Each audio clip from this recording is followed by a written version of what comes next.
Are we ready? All right, folks, it is Thursday. We're coming to you live from the shop, and I get asked a lot of questions about, how to save money, what should a car owner consider doing on their own car, and I actually think that there's a couple really important things that every car owner should do, and that is, you should put your hands on your own car so that you better understand and have sort of more realistic expectations of what can and can't be done. I'm going to start by sharing my favorite story of a guy who he actually sort of was busting my chops all the time about, man, this takes a while to do this is expensive. Why does it take so long? You guys shouldn't be taking this long. And we weren't doing a full restoration. We were just doing several things on his car. And so when we got done, I gave him his car back. And about a week after he got his car back, he gave me a call and he goes, Dan, I apologize profusely for ever saying anything to you about how long things took. And of course, I'm smiling on the phone and I said, what happened? He said, I went out on Saturday morning to change my license plate on my car. And like we'd never pulled his bumpers off his car. And in this particular case, because of the way it was bolted on, the bumper actually had to come off. He said, Dan, I went out at about 8 o'clock in the morning, and around dinner time, I went in, and the only thing I'd accomplished all day long was changing my license plate out on my car. So I apologize for ever saying anything. And so he was dealing with the rusty bolts and with all the problems and the disassembly that he had to. So at that point, he understood. And in my opinion, he was a much more sort of aware and astute car owner. So now we're going to get to the point of what should a car owner consider doing on their own car. And so right here I got Colin and Forrest, and right now they're working on getting this Jag. So this is an E-Type Series 1, and they're getting the tack strip put in for the convertible top. Now, how long have you guys been working on this convertible top between the restoration of the frame, the painting of the frame, the tack strip, and all the other parts, just on the convertible top? I'd say probably 10 hours. Oh, okay, so they got 10 hours, and are you anywhere close to being done? No, absolutely not. Oh, okay, so in other words, you start adding up the time, and you're going to have a $5,000 convertible top by the time you're all said and done. Right, absolutely. With the restoration of the frame, the tack strips, and doing everything. And so the question might be, is that a good thing for, a car owner to take on their own? Well, I'll tell you what, I would like you, if you would, to join me over here, and we're going to talk about our 65 GTO, okay, and make a determination of should some of the things you do be done by the car owner. So let me just start by asking you that as a question. Should some of the procedures that you do here be done by the car owner? Yes or no? I don't think so. I mean, isn't that my job? Okay, and I'll just tell you that I disagree with him, but that's okay. We can agree to disagree. And there are lots of people that, look, they have no interest in doing these things. They just want us to do them. So do me a favor, yeah, throw your shoes on and follow us over here. Benicia, if you could join us here. So we're going to start here because this is a case that right now I'm actually dealing with the client on and suggesting to the client that they do some of the things themselves. Now, wiring on a car. Do you find wiring to be extremely difficult? I think it can be.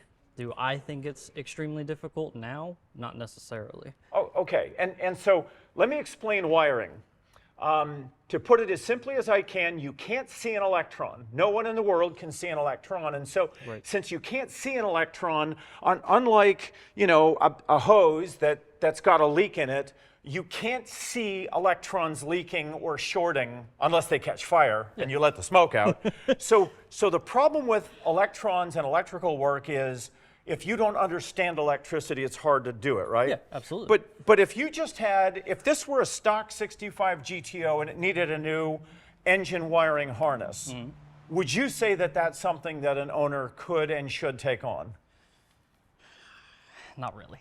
Really? Yeah. You're not even going to, okay. I don't. All right, and I'm just going to tell you, I'm going to say that if this were a stock GTO, that I think that most owners could probably change out a wiring harness with a stock, correctly terminated, just all, connected, all together? all original equipment. Yeah. I think an owner could, all right? Yeah. Now, on this car, we have a little bit of a difference, right? Right, All right, absolutely. so I'm going to point out something that's interesting. This flat plate. Now, when I saw that, a bad shiver ran up my spine. What did you see when you saw that? What was the builder of this car trying to do when they did that? Put vintage air in it. Well, they ultimately it was vintage air, but what was the idea of putting, notice that there's nothing coming through that firewall? So they were trying to give it a sleek look. Yeah. So the sleek look of this firewall, and I don't get it. I think it's goofy. I just do. But did that cause problems in rewiring this car? Yeah, absolutely. Okay, and what were the main problems that did? Because everything that was out here is now shoved under the dash. And there's not a lot of space under the dash to start with. Okay, so in the case of should this owner have considered rewiring this car, once I saw that on the firewall, a slicked firewall, I instantly know what all the fallout's going to be. Were all the correct connectors still on this car? No. Were all the bulkhead, basically transfer points still here? No. So when this car had been like modernized with modern wiring, which I laugh at that term because in many cases modern just means dumbass. So I don't agree with modernizing your wire. I like OEM style wiring. Yeah. And now that you've been here for a while, do you fully understand why? It makes a world of difference. It Yeah. really does. So if you go in and replace it with one of these generic wiring harnesses and all the colors are different and all You can't track anything at all. you got a problem, you got a nightmare, right? Yep. So if you've got a factory harness and your yellow wire with black tracer has got a problem, is it easy to find on a factory harness? Yes. Yeah. How easy is it to find on an aftermarket harness? Nothing. It's virtually impossible. So the owner had come in with this aftermarket harness, a Frenched firewall, all the penetrations and pass-throughs modified, and all the connectors chopped up. Should the owner have taken on this wiring harness? No. No, I don't think so at all. But if this were a stock configuration, should an owner possibly consider it? I think they could definitely try it. Okay. I agree with you more now. Okay, and so then it would be a matter of, do they understand basic electrical theory? Okay. Because if you understand continuity, conductivity, and things like that, then maybe, right? Right, yeah. So maybe if you're going to take on a wiring harness, at least do a little bit of research. Yeah. If it's modified like this, I would say And you probably have leave it to have the people. diagram and everything like that. Yeah. So this is one I'd say leave alone. Now, we got the guy's work order here. So come on over here, and well, actually, I'm just going to point out one thing here. The brakes on this car and the suspension on this car, what is currently on the car now? What kind of suspension and braking system do we have? It's just got disc brakes, right? Just standard. No, they're not standard. They're anything but standard. Do you know what they are? No, I don't know. Okay, what's on. so Colin is not doing the mechanical side of this build. What's on this car right now, and I'll just call them eBay specials and leave it at that. Well, yeah. The bushings, instead of being rubber, are actually a white plastic nylon.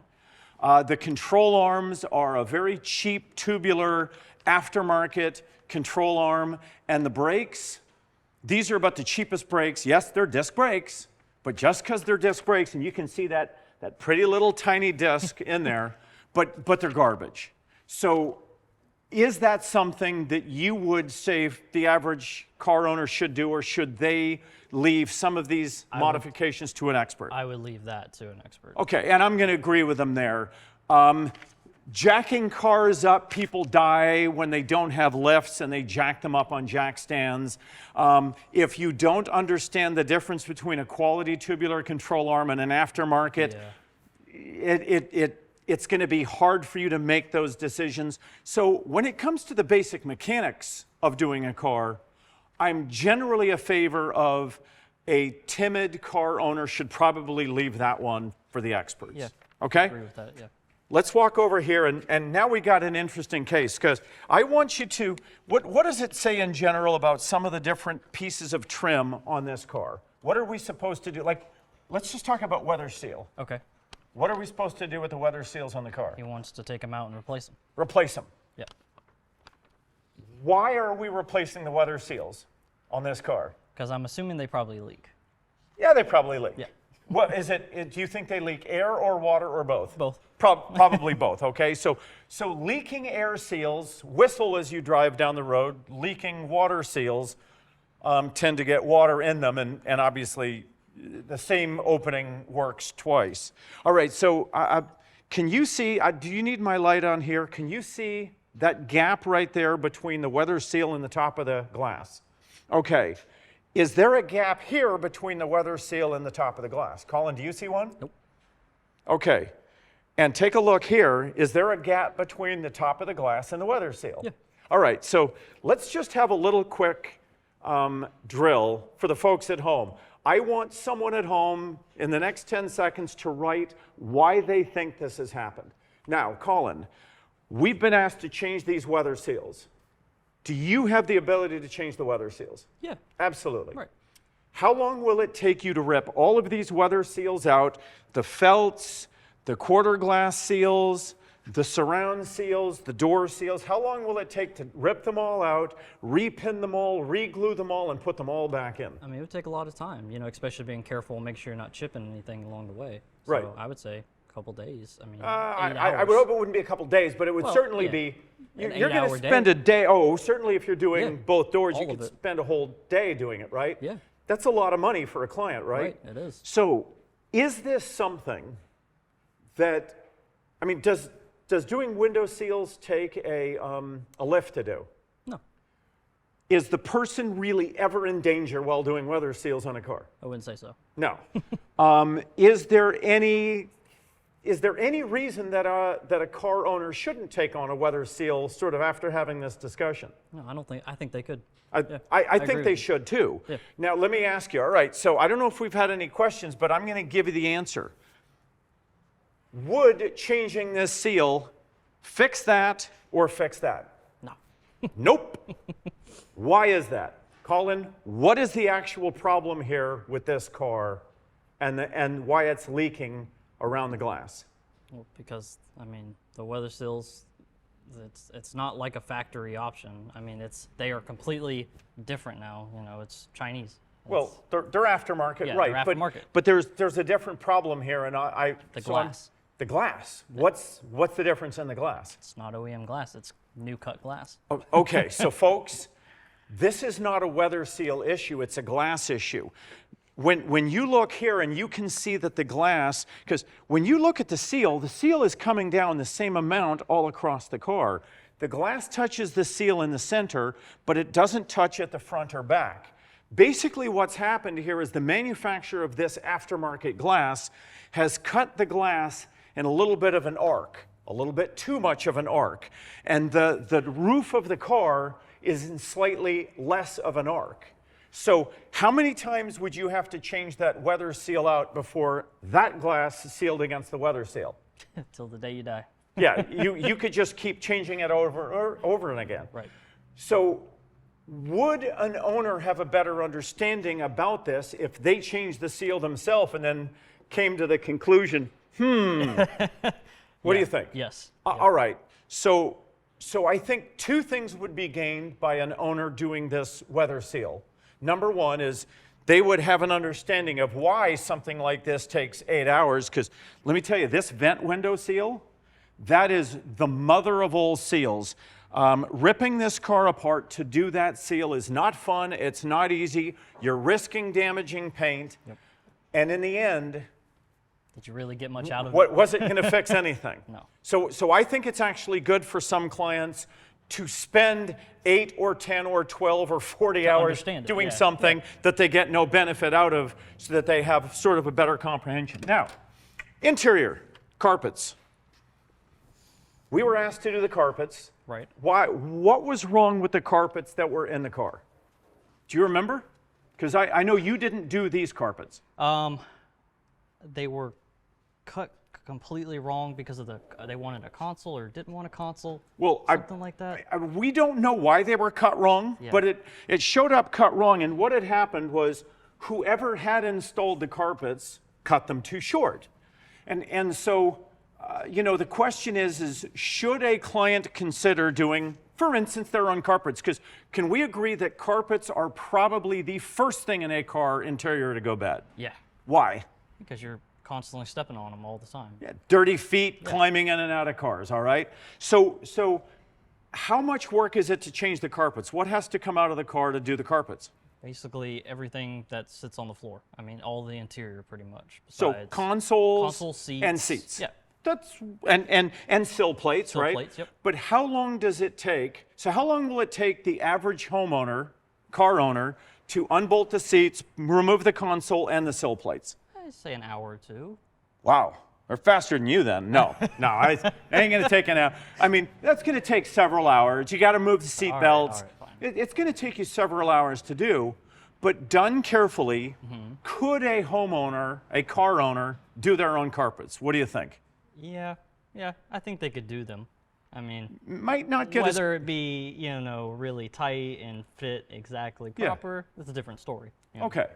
So this is a maybe, but we're doing the carpets. The man asked us to. He's also, though, asked us to do the weather seals. And do you now get why I've asked him to consider doing the weather seals for himself? Yeah, I can understand that. I've asked the owner. And I've explained to him why, and we'll just see if he's willing to, because I don't want to charge the man 8 or 16 hours of ripping all of this brand new stuff out to put more brand new stuff in, only to find out in the end that Still leaks. nothing's changed. Yeah, All right? All right, so come on back here, and we're going to take a quick look at the trunk. Now, when this came in, you've rewired all of this, the taillights and everything else, everything right? else has been done. Yep. Now, I need you to reach in here and pull this stuff out.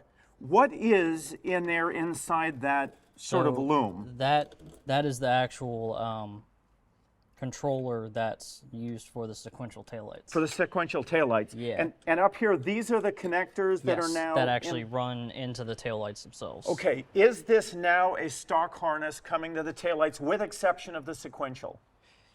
Yes, to the back of the car, it is stock. It is factory. Okay, so the only thing non-stock is the modification that he required, which is for the sequential taillights. Right. All right. So I want to point out something. Notice on if you're watching this, sort of how these are all heat shrinked properly. There's loom on top of it. When it came in, the sequencer was just sort of literally, you could see open circuits bouncing around in the trunk. Right. So this was a case where having an experienced electrician understanding what would have happened to that circuit board if it had just been exposed and hit like a piece of raw metal. It was shorted out. It could have caught something on fire. Right. And by the way, I know people who have left old harnesses in a car and had them catch fire. I mean, that is actually not that uncommon. So I guess the long story I'm pointing out here is that when you have modifications to an electrical system, like sequential wiring, like all the penetrations, maybe that is the time to go for someone who knows a lot more about electricity than the do-it-yourselfer. Right. All right. So I asked you earlier today, do you think there's anything that you do that the car owners should consider taking on at home? And what was your response to that? I said no. No. You know why, right? Yeah. You're very proud of what you do. And by the way, Colin's very good at it, all right? So he will put the emblems on the car. He will put the bumpers on the car, the front and rear grills, the lock sets, and things like that. But in reality, well, in fact, hang on, I forgot. I need you to get a close-up on one thing if you can. Can you just come around here? I apologize. Oh. I want to point out, can you see that little split on the bottom of the gasket? See that circle, and there's a little sort of a tick mark at the 6 o'clock?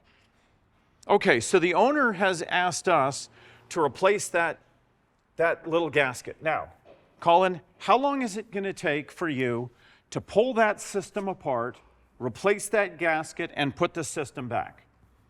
An hour. 30 an hour. Probably 30 minutes to pull it all apart and get it all dialed in. Yep. Could a car owner do that? Yeah. Okay. I do. Yep. But does he want to pay us to do it? Yes. Okay, if this were your dad's car, what would you tell your dad if your dad said, I'm going to pay a shop to replace the gasket on my trunk lock? I tell him he's crazy and he should do it himself. Should do it himself. Yeah. All right. So folks, I wasn't trying to ruffle Colin's feathers by suggesting that some of this stuff can be done, but there's a tediousness about doing this stuff, right? Like, what is the thing that you're most careful about when you put a badge or an emblem on the side of a car? Chipping the paint or breaking the emblem. Right. You know? But if you take your time and you make sure that the holes all line up and you don't bang it in with a hammer and you get it to fit, and if you have to take a little file and clean away at a hole so that everything lines up and you put it in, can it be done without chipping the paint? Yes. But is it a fast process? No. Okay, and what does a slow, tedious process equate to financially? A lot of money. A lot of money. All right, so folks, I keep trying to convince a lot of my clients to consider doing some of the build themselves. I'm never going to tell a client, go build your own engine. I'm never going to tell a client to rebuild their suspension, because you'll die building suspension if you do it wrong. There's a whole lot of energy in springs, and cars will fall on you. So I'm always going to agree to do that. An LS swap, I'm going to agree to do. Yep. But can we maybe agree that there are some things that a client should consider taking on? Yeah, and I can agree with that, because then we could focus more on the things that are pretty important that we should probably do. Right. So long story short, I think that the assembly process, there's probably, at least a third of the assembly process. Like, I don't think people should sew up their own seats, because they're probably not quite ready for that. I don't think that folks should rewire a car that's been badly modified or significantly modified. But you think carpets, seat belts, maybe a headliner, maybe some parts of a convertible top. Yeah, I think they could do that themselves. Badges? Yeah. Yep. Especially in their garage. You know, there you like go. Basic tools. I mean, Bumper, lights, headlights? Yeah. Okay. Yeah. So folks, there are shops out there always willing to take your money, and if you insist that we take your money for doing this stuff, we will. But the reality is carefully done, taking your time. Many of these processes can and should be done by a car owner, not only to save you a lot of money and a lot of time away from our shop, but I think almost more importantly, does it give you a better understanding of the car that you have? Yeah, absolutely. It really does, right? Yeah, you appreciate it more, and yeah. And so if this were your car and your windows were leaking a little bit, and you replaced the window seals and found that they were still leaking a little bit, would you understand better how to take care of your car? How would you take care of your car better if you discovered that your 60-year-old car still had leaking windows on it? Probably wouldn't drive it in the rain. Probably wouldn't leave it in the rain. Okay? I wouldn't drive it in the rain unless, look, you can be stuck in the rain. Yeah, absolutely. But I wouldn't go out deliberately driving it in the rain. I certainly wouldn't leave it parked in the rain. Yes. And what do you think? Do you think these old cars had a tendency to leak in the rain even when they were new? Absolutely. Yes, folks, they did, all right? If you own a 50 or 60-year-old convertible and you drove it from the dealership in 1965 and drove it home in the driving rain, guess what you probably got on the way home? Some water. You probably got wet. All right, so folks, that's it. I just wanted to give a little bit of information on things that you can do. And by the way, the question from last week. So Audrey. What? All right. So we surprised Audrey. All right, Audrey had a lot of questions last week. A lot of them were personal, and we are not going to answer them. No. What was a question that you want me to answer, and who are we sending the autographed T-shirt to? So it's Jeffrey D. Becker had the question, and the question is, what is the history of your shop? The doors and the windows are awesome. Okay, what is the history of the shop? The doors and windows are awesome. Okay, they're not just awesome. They're like magical. Hang on, Benisa, I'm going to ask you to come back, point in that direction at those monster red fans. Can you see those huge things up there? Those fans have 10-foot diameter blades. When they turn on, it's like a hurricane ripping through this shop. This shop has, I think we got a ballpark count of 22,000 panes of glass in it. It's 5 courses thick of brick. The windows are all steel framed with an amazing, we've updated everything to a double laminated glass on all of these windows. So thank you for the question. This building was built in the 20s as National Linen. This was a sweatshop. Point up, you see this black pipe right here sticking up? Okay, that black pipe, there used to be thousands of feet of that pipe running through this shop. We cut out almost all of it. We left just that piece in because this place had a gas line in it coming so big that it could have probably heated the entire city of Norfolk or this building, but one or the other at a time. So this place had monster boilers in it, and it was a laundry. This unbelievable building in the 1920s was a laundry, and it stayed a laundry into about the early 1990s. So yes, a magical building with a bunch of history. A lot of people say it's haunted, and that's an interesting question because at night there are all sorts of interesting noises in this building. You walk along, there are some people that won't be in this building. I think it's great at night. The windows will sing to you. When the trains go by, the lifts will sing too. I mean, this place makes all sorts of bizarre noises at night, and whether it's ghosts or just natural phenomenon, I'll let everybody decide for themselves, but there are plenty of crew out here who say, I will not be in that building at night. Yep. I love ghosts, so I don't care. But thanks for the question. We love the building. In fact, to me, this building, the personality of the building, the personality of the cars inside, and the personality of all of the signs and the gas pumps and the atmosphere of this place, it's hard to tell what's actually better about the infrastructure when it comes to those three. What's better? Is it the cars? Is it all of the stuff on the walls? Or is it the walls themselves? What's the best part of the building? I mean, you kind of need it all together, to be honest. That's what makes it good. Yeah, I tend to agree. I love this building. I came into it, I fell in love with the building the second I saw it, and 100-year-old building, I just had to convince the man that owned it to sell it to me at a price that I could afford, and I was a very poor dude the day I bought it, and I was a whole lot poorer the day after I bought it. So thanks for the question. That's it for this week. Tell Jeff he needs to send us a message so we can send him his shirt. So Jeff, message us with your address, and we will get that shirt sent off to you. Thanks for watching. Don't forget to do all those things. Look, we're building content. We're following a lot of these cars on the new TV show. Like us, subscribe, do all that stuff. Help us out. It all goes to monetizing our site and helping us do more production. Because remember, we're in this one on our own. We're no longer funded by mega rich corporations. It's a bunch of us poor folk doing the production. So stay with us, and thanks so much. Talk to you soon.